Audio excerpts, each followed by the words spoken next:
तो गाइस मैं हूं अंकित और आप दिख रहे हैं रेसलिंग फैंस नेटवर्क। शुरू करते हैं भाई अपनी बातों को हम लोग सबसे पहले राजा जैक्सन वाली सिचुएशन से। अगर आप बिल्कुल आउट ऑफ कॉन्टेक्स्ट हो तो मैं आपको हल्का सा बता देता हूं। कल मैं ये चीज़ कवर भी कर चुका हूं बाय द वे, आप नहीं जानते तो भाई पिछली वीडियो पे आप जाके कल वाली देख सकते हो। तो मैं आपको बता देता हूँ फिर भी। एक साइकोस 2 करके प्रोफेशनल रेसलर हैं जो कि पहले यूएस आर्मी में भी रह चुके हैं।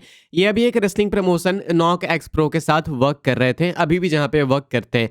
वहीं पे राजा जैक्सन, रैम्पेज जैक्सन जो कि एक एमएमए लेजेंड है, उनके बेटे आए थे शो में, राजा जैक्सन। एंड इनके बीच में एक वर्क प्लान हुआ था कि राजा जैक्सन रिंग में जाके साइकोस 2 को बॉडी स्लैम लगाएंगे एंड उसके बाद जो है चीजें एक आधा पंच लगा के साइड हो जाएंगे। लेकिन हुआ क्या रिंग के अंदर कि राजा जैक्सन ने इनको बॉडी स्लैम लगाया। बॉडी स्लैम के बाद साइकोस 2 अनकॉन्शियस हो गए एंड जब वो अनकॉन्शियस थे तो रिलेंटलेस राजा जैक्सन ने मल्टीपल पंचेस लगाए, कुछ 20 से 22 पंचेस लगाए। लॉकर रूम तक आ गया उनको रोकने के लिए, लेकिन वो रुक नहीं रहे थे, बिल्कुल साइकोपैथ की तरह एक्ट कर रहे थे। एंड ये चीज वो अपने किक वाले लाइव स्ट्रीमिंग प्लेटफॉर्म पे टेलीकास्ट कर रहे थे। सॉरी, टेलीकास्ट नहीं यार, मुंह से निकलता है, लाइव स्ट्रीम कर रहे थे। तो किक वाला जो प्लेटफॉर्म है जहाँ पे लोग लाइव स्ट्रीम वगैरह करते हैं, वहीं पे इनको बैन भी किया गया उसके बाद। एंड इसके बाद सिचुएशन ये है कि लोग चाहते हैं कि इनको अरेस्ट किया जाए बिकॉज जो सामने अपना रेसलर है साइकोस 2, वो अनकॉन्शियस था उस टाइम तक, लेकिन अब शायद उन्हें होश आ चुका है। यूएसए टुडे की माने तो उन्हें होश आ चुका है एंड अब वो बातचीत वगैरह करने लगे। मैं आपको बताता हूँ कि इसके आगे की क्या सिचुएशन है। जो ब्लैक कम्युनिटी है, ऐसा नहीं कि बिल्कुल एक्सेप्ट करे इस चीज़ को,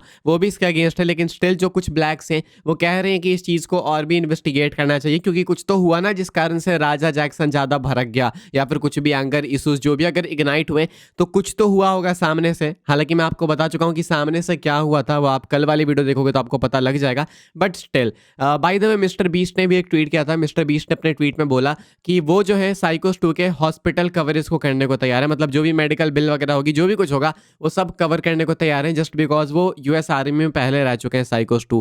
तो मिस्टर बीस्ट का भी सपोर्ट है एंड पूरी इंटरनेट कम्युनिटी जितनी भी है भाई, सिर्फ रेसलिंग की बात नहीं करना मैं, overall internet community, MMA community, हर तरीके से लोग सपोर्ट कर रहे हैं इनको। कुछ लोग यहाँ तक मतलब डिफेंड करने लगे हैं राजा जैक्सन को। मतलब ऑब्वियस सी बात है भाई, दो पार्टीज होती है, तो जो राजा जैक्सन वाली पार्टी है, कुछ लोग ये कह के डिफेंड कर रहे हैं कि हाँ भाई देख लो प्रोफेशनल रेसलर्स कितने वीक होते हैं। भाई ये उस चीज़ की बात ही नहीं है। अगर कोई आदमी अनकॉन्शियस है, बेहोश है, फिर चाहे वो रेसलर हो या फिर वॉरियर हो या फिर निंजा हो या फिर कोई भी हो, एमएमए फाइटर हो, अगर कोई अनकॉन्शियस है, होश में ही नहीं है, तो वो खुद को डिफेंड कैसे करेगा। एंड एक इंसान जो खुद को डिफेंड ही नहीं कर सकता, उस पर back to back punches hit करना एंड वो अपने ब्लड को चोक कर रहा है, तो इसका मतलब है कि आप भाई साफ साफ एक मर्डर अटेम्प्ट कर रहे हो। तो इसमें रेसलर, एमएमए फाइटर, ये सारी बातें ही कहाँ से आती है समझ नहीं आ रही है। तो ये टॉपिक ही नहीं होना चाहिए डिबेट का कि एमएमए फाइटर रहता तो बच जाता, डिफेंड कर लेता, ये सब की बात ही नहीं है। बात यहाँ पे है कि किसी ने अटेम्प्ट किया है एक मर्डर, डिफेंड करने वाले लोग हैं साइको। आगे बढ़ते हम लोग बात करते हैं guys John Cena and Logan Paul के बारे में। John Cena and Logan Paul का मैच जो है वो एक्सपेक्टेड है कि क्लैश इन पेरिस को मेन इवेंट करेगा। क्लैश इन पेरिस अब बहुत ज़्यादा दिन दूर नहीं है, 31 तारीख रात 11:30 बजे इवेंट चालू होगा, जो कि 1 सितंबर की अर्ली मॉर्निंग तक चलेगा। अब ऐसे में इस इवेंट के लिए 4 मैचेस पहले से कंफर्म हो चुके हैं, 3 मैचेस एक्सपेक्टेड है कि और ऐड हो सकते हैं। एक अपना सीना लोगन पॉल वाला मैच है, वर्ल्ड हेवीवेट चैंपियनशिप का फेटल 4 मैच है, रूसेव एंड सेमस का डॉनी ब्रुक मैच है, Roman Reigns and Bronson read का मैच है, बेकी निकी बेला का मैच ऐड हो सकता है। साथ में एक्सपेक्टेड है कि शायद आपको सोलो सैमी का भी मैच ऐड होते हुए देखने को मिल सकता है, जो कि मुझे लगता नहीं क्योंकि वो स्मैकडाउन के लिए कंफर्म कर दिया गया है। एंड एक अपना मैच है ड्रू मैकिंटायर कोडी का, उसके भी चांसेस मुझे कम लगते हैं क्योंकि कोडी बिल्ड के लिए आए ही नहीं है, लेकिन स्टिल मेल्टजर ने कहा था। तो वैसे में अगर ये सारे मैचेस होते हैं तो मेन इवेंट कौन सा मैच करेगा क्लैश इन पेरिस को, अभी फिलहाल एक्सपेक्टेड है, कंफर्म बिल्कुल नहीं है, लाइनअप बिल्कुल लास्ट दिन आती है, बट स्टिल एक्सपेक्टेड है कि John Cena and Logan Paul का जो मैच है वो इस शो को मेन इवेंट करेगा, जस्ट बिकॉज डब्ल्यूडब्ल्यूई वाले एंड जॉन सीना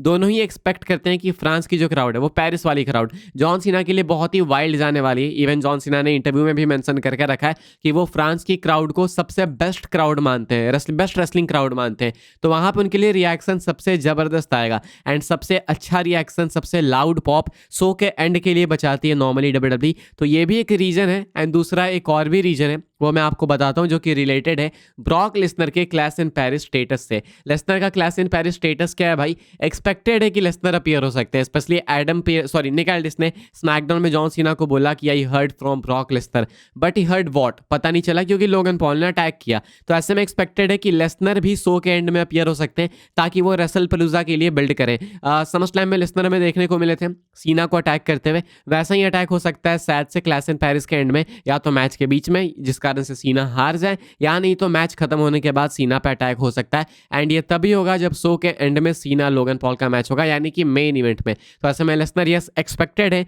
अगेन ये कोई स्पॉइलर नहीं है, लेकिन अब तो आप बिलीव कर ही सकते हो इस चीज़ को।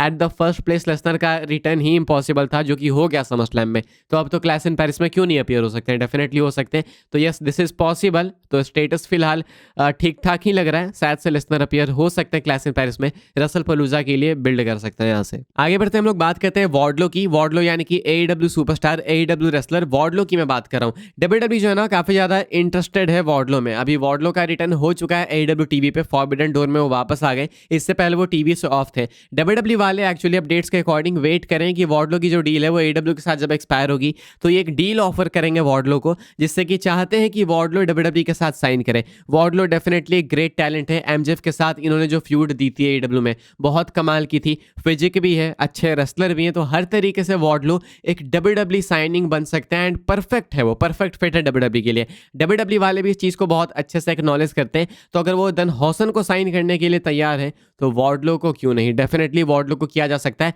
बस इसमें कहानी यह है कि उनका कॉन्ट्रैक्ट एंड हो तो वार्डलो को WWE वाले एक अच्छी डील ऑफर करें, AEW से ज़्यादा बेटर डील ऑफर करें, तो देन वार्डलो आपको WWE में देखने को मिल सकते हैं। ये कुछ है भाई वार्डलो को लेके पॉसिबल WWE डब्ल्यू अपडेट। आगे बढ़ते हैं गाइस, हम लोग बात करते हैं अपनी आखिरी स्टोरी के बारे में, जो कि John Cena the final boss great one the rock को लेके। क्या जॉन सीना के रिटायरमेंट टूर को फाइनल बॉस रॉक एक्सटेंड कर सकते हैं? सुनने में काफी ज्यादा ऐसा लगता है, फिजी साउंड करता है कि नहीं ये हो नहीं सकता, क्योंकि सीना ने बोल दिया तो बोल दिया। एंड मैं भी बिलीव करता हूँ इस चीज पे कि सीना ने बोला कि साल के एंड में वो रिटायर होंगे तो वो हो जाएंगे। लेकिन स्टिल एक थ्योरी है जो कि मैं दिखाना चाहता हूँ, आप देख सकते हो।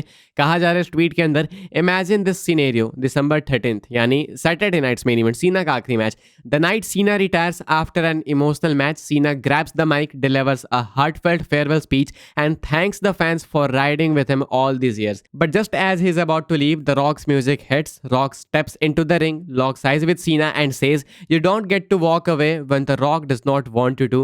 You leave only when The Rock says so." The crowd goes wild and goosebumps. साथ में इससे इस ट्वीट के अंदर एक्चुअली एक कमेंट भी था कि ये सेम थ्योरी किसी और ने भी शेयर करी थी एंड शायद ऐसा ऐसा हो सकता है। तो ये चीज़ें मुझे काफ़ी सेंस बना रही है कि सीना के फेयरवेल टूर को रेसलमेनिया तक एक्सटेंड किया जा सकता है अगर रॉक चाहे तो, स्पेशली कंसिडरिंग कि सीना के हील टर्न में रॉक का ही हाथ था। बाद में सीना ने ब्लेम भी किया था रॉक एंड ट्रेविस स्कॉट को इस चीज़ के लिए। तो शायद हो सकता है कि सीना जब अपनी रिटायरमेंट टूर को खत्म करे सैटरडे नाइट्स मेन इवेंट में फेयरवेल स्पीच दे, तो देन रॉक आए एंड फाइनल बॉस वाले कैरेक्टर के साथ ही आए एंड बोले कि तुम अभी कहीं भी नहीं जाओगे, तुम जाओगे रेसलमेनिया में अपना आखिरी मैच मेरे खिलाफ रेसल करके। तो देन रेसलमेनिया 42 में thrice in a life time सीना एंड रॉक का मैच कंफर्म हो एंड देन इसके बाद आएगा आखिरी बार आपस में compete करके सीना रिटायर हो जाए। तो शायद एक तरीका हो सकता है। ये थ्योरी काफ़ी इंटरेस्टिंग लगी मुझे। क्या आप ये देखना चाहोगे, हाँ या फिर ना, लिख के बताना। तो ऐसे में होगा क्या कि दिसंबर में सीना का आखिरी मैच इस साल का हो जाएगा एंड सीधा दिन रेसलमेनिया में जॉन सीना जाके फाइनल बॉस रॉक को फेस करेंगे। बीच में नहीं भी आएंगे तो भी चलेगा, क्योंकि सारी बिल्ड है हमारे पास ऑलरेडी,